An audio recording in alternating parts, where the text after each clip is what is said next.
السلام عليكم ورحمة الله وبركاته. إن الحمد لله نحمده تعالى ونشكره ونتوب إليه ونستغفره ونعوذ بالله من شرور أنفسنا وسيئات أعمالنا. من يهده الله فلا مضل له ومن يضلله فلا هادي له. وأشهد أن لا إله إلا الله وحده لا شريك له. وأشهد أن سيدنا محمدا عبد الله ورسوله وصفي الله من خلقه وحبيبه. أرسله الله بالهدى ودين الحق بشيرا ونذيرا وداعيا إلى الله بإذنه وسراجا منيرا.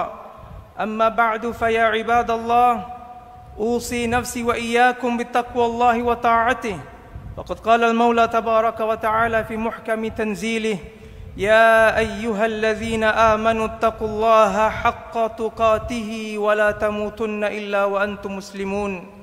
Saudara sidang Jumaat yang dikasihi sekalian, sama-samalah kita berpesan di antara kita untuk mempertingkatkan takwa kita kepada Allah dengan melaksanakan segala perintahnya, menjauhi segala tegahan dan larangannya. Semoga Allah Subhanahu wa taala menggolongkan kita bersama hamba-hambanya yang benar-benar berusaha menjadi hamba yang baik, hamba yang bertakwa, hamba yang diberikan kedudukan yang tinggi di sisi Allah Subhanahu wa taala dan Rasulnya sallallahu alaihi wasallam. Sidang Jumaat sekalian, kita berada pada hari-hari yang mulia lagi suci dalam bulan Muharram, bulan yang memperingatkan kita erti keimanan, pengorbanan, pembaharuan dan kesejahteraan, hijrah. Dan bulan Muharram menekankan bahawa agama kita, agama Islam, adalah agama yang menentang segala bentuk kezaliman. Umat Islam yang pertama yang telah dibentuk oleh baginda Rasulullah sallallahu alaihi wasallam di bawah kepimpinannya bertujuan membawa rahmah dan kebaikan bagi seluruh umat manusia, bertujuan untuk menolak segala bentuk kezaliman, penganiayaan dan penindasan. Pada awal minggu ini kita telah sama-sama berpuasa sunat pada hari Ashura pada tanggal 10 hari bulan Muharram. Dalam sepotong hadis riwayat Imam Muslim, baginda Nabi sallallahu alaihi wasallam berpuasa pada hari Ashura seperti mana berpuasanya Nabi Musa alaihi salam, di atas sebab menunjukkan kesyukuran pada Allah Subhanahu wa taala. Kerana pada hari itulah Allah menyelamatkan Nabi Musa alaihi salam dan pengikutnya dari kekejaman, kezaliman dan penindasan oleh Firaun. Bahkan sebelum hijrahnya Rasulullah sallallahu alaihi wasallam ke kota Madinah, baginda telah mengizinkan sebahagian para sahabatnya berhijrah ke bumi Habasyah tatkala mereka ditindas, dianiayai oleh kaum Quraisy di Makkah. Maka Nabi sallallahu alaihi wasallam mengkhabarkan pada mereka, inna bi ardil habasyati malikan la yuzlamu indahu ahad, bahawa di bumi Habasyah terdapat seorang raja yang adil, yang tiada seorang pun di bawah kerajaannya dizalimi. Maka pergilah berhijrah ke sana. Semoga Allah Subhanahu wa taala menjadikan bagi kamu, yakni bagi para sahabat yang berhijrah, jalan keluar daripada kepedihan siksaan yang dilakukan oleh kaum kafir Quraisy. Begitulah agama kita yang terselah dalam bulan Muharram dan peristiwa hijrah mengingatkan bahawa menumpaskan kezaliman yang digantikan dengan keadilan adalah perkara yang amat asas dalam agama kita.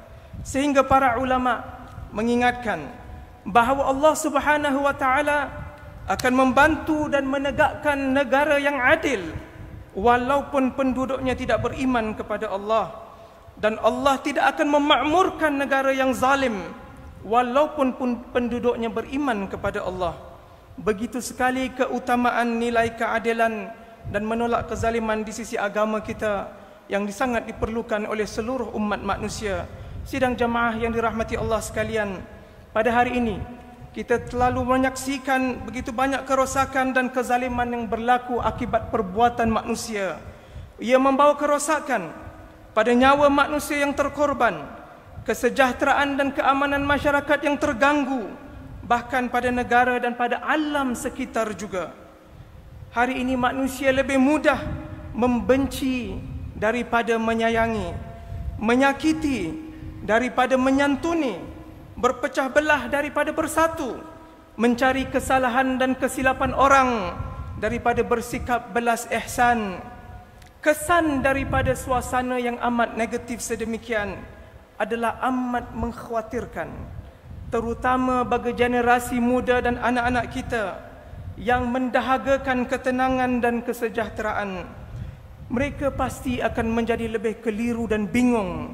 Mereka akan menjadi keliru dan bingung, merasakan terdesak, perlu mengambil tindakan.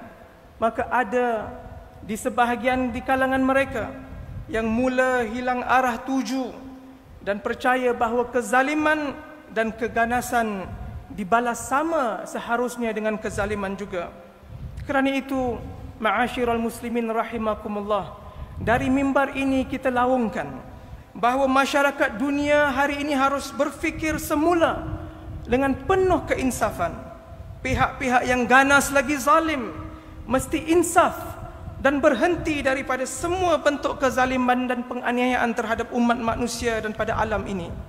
Berilah anak-anak kita dan generasi muda peluang untuk menikmati dunia yang aman dan tenang, untuk mereka mengejar cita-cita membangun masa depan yang lebih cerah buat mereka, untuk mereka berbakti terhadap kemakmuran dan kesejahteraan masyarakat, negara dan dunia. Sidang jamaah yang dirahmati Allah, apapun yang dibuat oleh manusia yang lain, ingatlah bahawa agama kita memberi pedoman dan panduan, khusus dalam zaman fitnah dan kekeliruan yang kita alami dan kita saksikan pada hari ini. Dua perkara utama. Yang pertama adalah kita bukan umat yang membalas kezaliman dengan kezaliman juga, bukan membalas kezaliman dengan kejahatan yang lebih besar. Sebaliknya, kita kekal dengan kebaikan dan menguruskan cabaran dengan penuh hikmah dan kebijaksanaan, berpandukan firman Allah Subhanahu wa taala dalam surah Fussilat ayat 34 yang berbunyi, wala tastawil hasanatu wala sayyi'ah idfa' billati hiya ahsan fa idzal ladzi bainaka wa bainahu adawatun ka'annahu waliyyun hamim. Yang bermaksud tidak sama sesuatu yang baik dengan sesuatu yang jahat, tetapi tolaklah yang tidak baik itu dengan cara yang terbaik, dengan perkara yang lebih baik.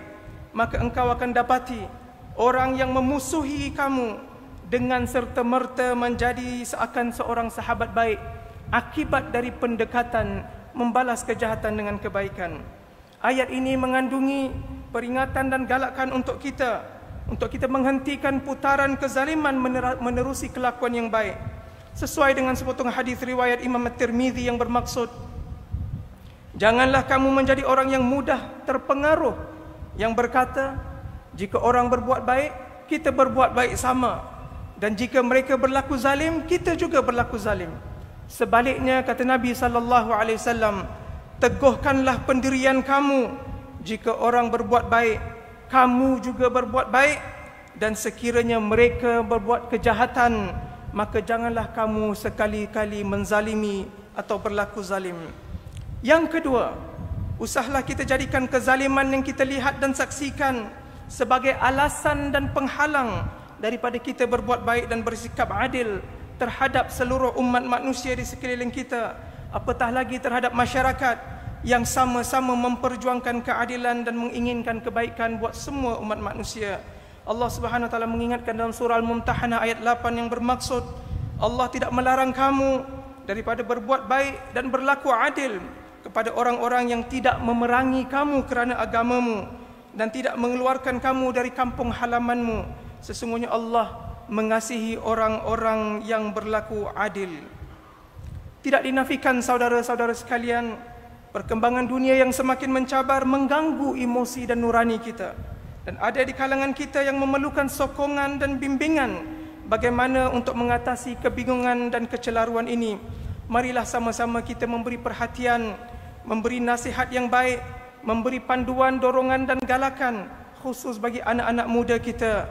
Janganlah kita biarkan mereka terkeliru dan bingung tidak tahu bagaimana untuk memberi respons bagi apa yang dibaca dan dilihat daripada cabaran yang dialami umat manusia. Berilah mereka sokongan emosi yang baik, berikan peringatan agama yang terpandu, agar kita sama-sama dapat memelihara maslahat dan hidup dalam suasana aman dalam masyarakat seperti yang diajarkan oleh agama kita.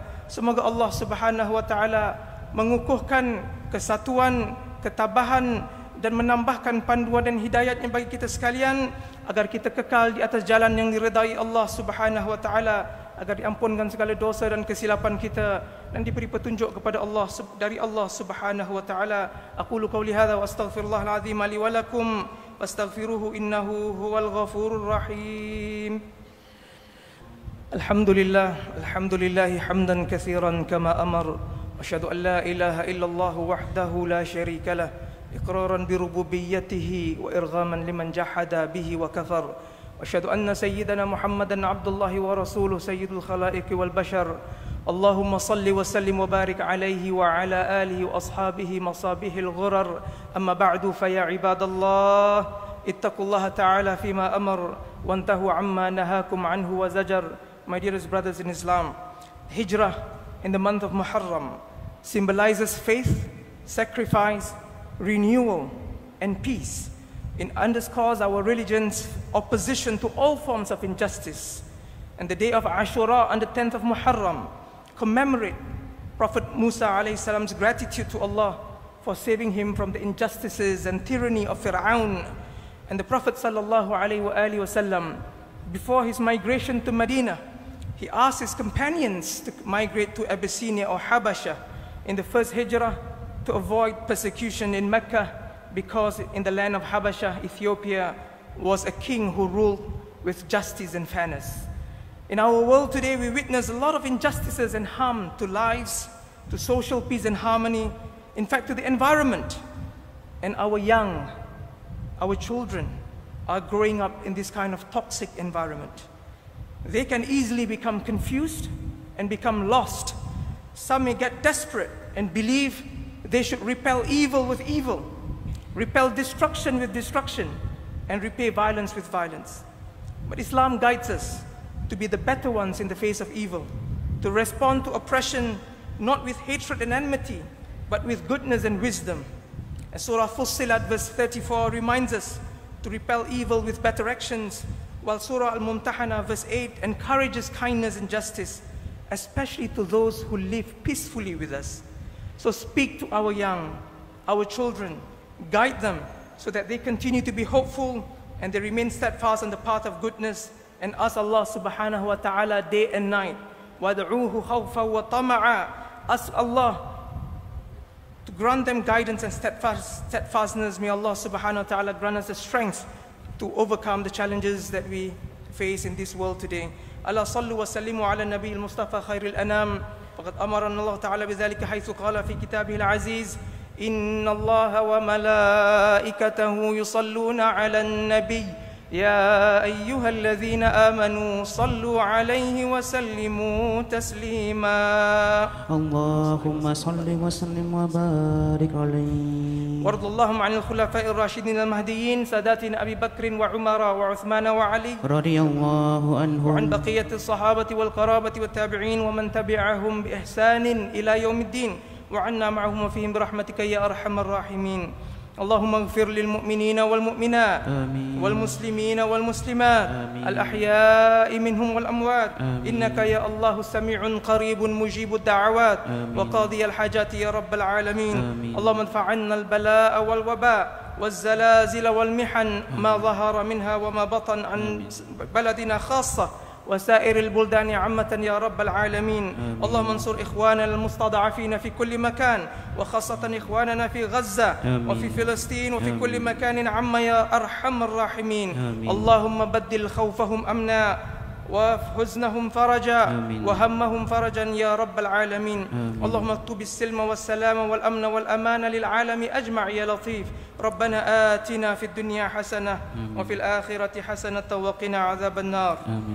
عباد الله، إن الله يأمر بالعدل والإحسان وإيتاء ذي القربى وينهى عن الفحشاء والمنكر والبغي يعظكم لعلكم تذكرون. fadhkurullaha al-azima yadhkurkum washkuruhu ala ni'amihi yazidkum was'aluhu min fadlihi yu'tikum wa la dhikrullahi akbar wallahu ya'lamu ma tasna'un.